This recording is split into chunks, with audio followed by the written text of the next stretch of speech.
This particular job is an ex-rental garden tidy up. We got tidy up both sides of the drive, which you just see. I'll just walk you around. We've got that privet hedge to sort out. We've got this area of shrubbery. There's a few herbaceous plants in there. It comes around a bit further. There's the back of that bit of border. The borders along the walls. Also runs a little further down the side here.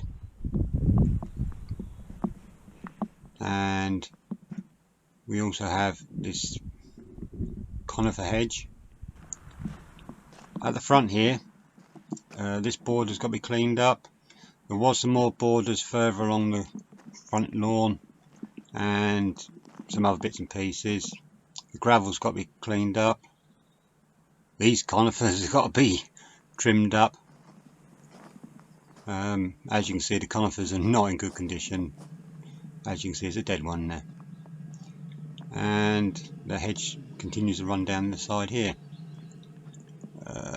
And our favourite brambles in there as well. So basically, start at the beginning. We start on the privet hedge first and work our way around. It's not a particularly technical job. It's more time consuming, this sort of job, for me personally. I got to the job about 20 to 8 in the morning, just as it's getting light, and time I'd had a quick cup of coffee, it was light enough to get started. But this time of year we really do struggle with the light, and you've got a limited number of hours. Fortunately, this particular day we did this, the sun did come out, so it gets dark 4:15, probably dark about 4:30, and that is the biggest problem, I think, for this particular job. Was we going to get it done before it was too dark? You'll see at the end of the video.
At this point, Andy's here now. I'm always early on jobs, and Andy's always a little bit late, so it tends to balance itself out. I think I'd have a shock if he turned up on time. But I think also, if I was late for a job, he would have a major worry on. I've gone over to the combi, purely because the width of the hedge, I can't quite reach the back edge. And Andy's having a go of the new 56.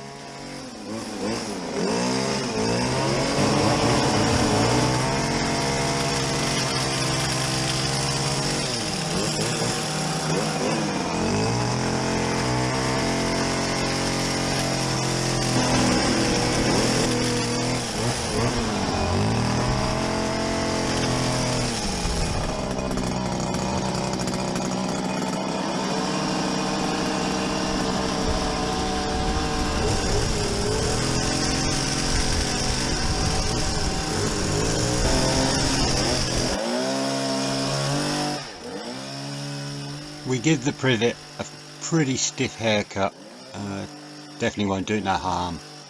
And then we decided Andy was going to work on the front garden and I would do the back garden. Basically, you get on top of each other too much and then eat in each other's way. So that was the tactic we went by. Now, being it's a tidy up job, regardless of things going to flower, etc., it basically gets trimmed. This is not going to be a Chelsea show garden. It's a rental property,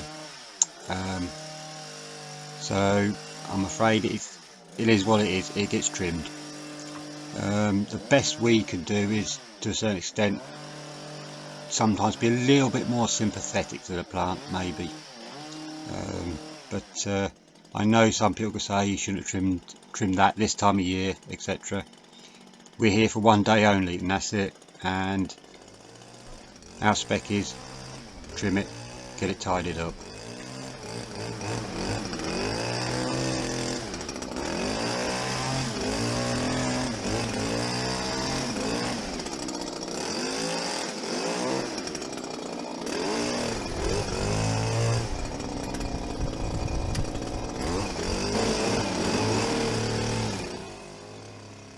As going round trimming, for example, the ceanothus, it just looks horrible and straggly.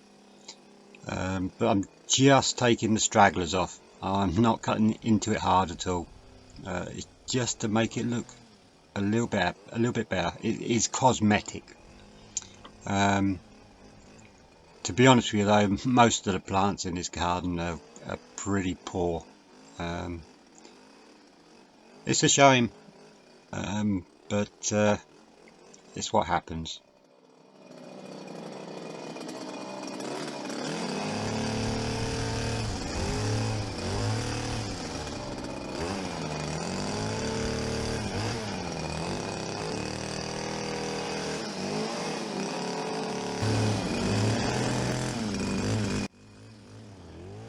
After trimming the ceanothus, I suddenly see these spirea. There's actually 3 of them, and here they are from a different angle. And to be honest with you, they don't stand a chance. They'll never make a good plant, not where they're tucked in under there. To be honest with you, I think from a rental point of view, it'd done better to clear this bed and just turfed it. But it is what it is. Once it's all trimmed up, basically give it a damn good raking out. I use a small, very stiff wire rake. Sort of rake the worst out and then rake it again, but rake it really hard. It'll also help loosen the soil up and pull a lot of certainly the annual weeds out, before I give it a blow and then a hoe.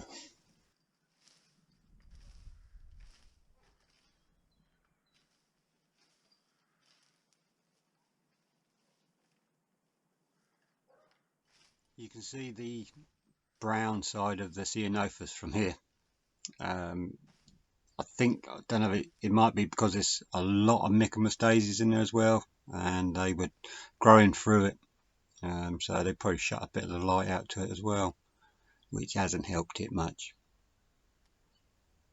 The forsythia just to the left of me there, could have took more off. Trying to be a little bit sympathetic and sort of left about 10-12 inches of growth. There's still be a little bit of flower on it. Just this little bed alone, I think there was probably 5 or 6 good wheelbarrow loads come off of that. These sort of jobs, it's always a lot of waste comes out of them, a lot.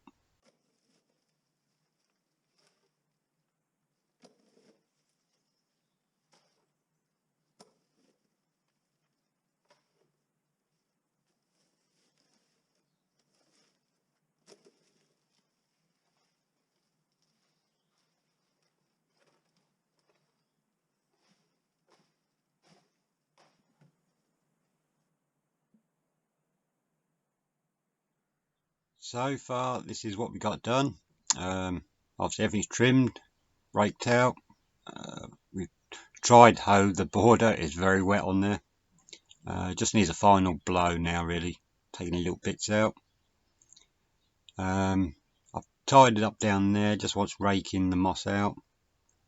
Again, tidied this, again just needs another little raking and a blow. Still got to go down here. This isn't too bad, near enough raking it and whatnot will sort it out. And still got the hedge to do.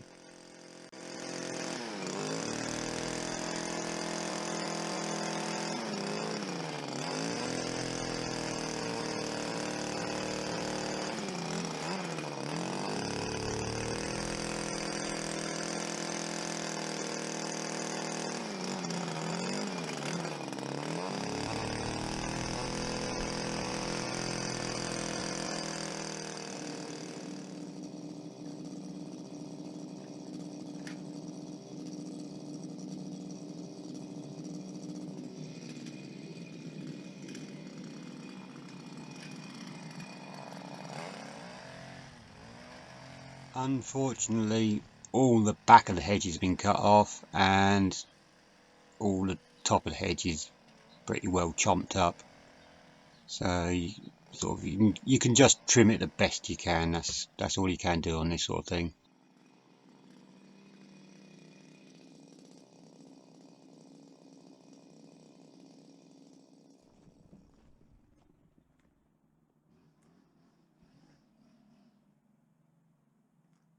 At this point, all the back is done now.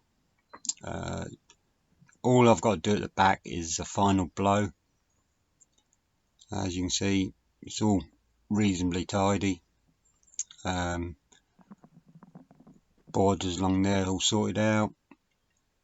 As you can tell, the sun's getting pretty low, and at this point I've still got the hedge that runs the other side at the front to do. I think Andy still has some bits to finish off at the front, and we still had to do both sides of the driveway. And there's hedge. Looks better than it did, I suppose.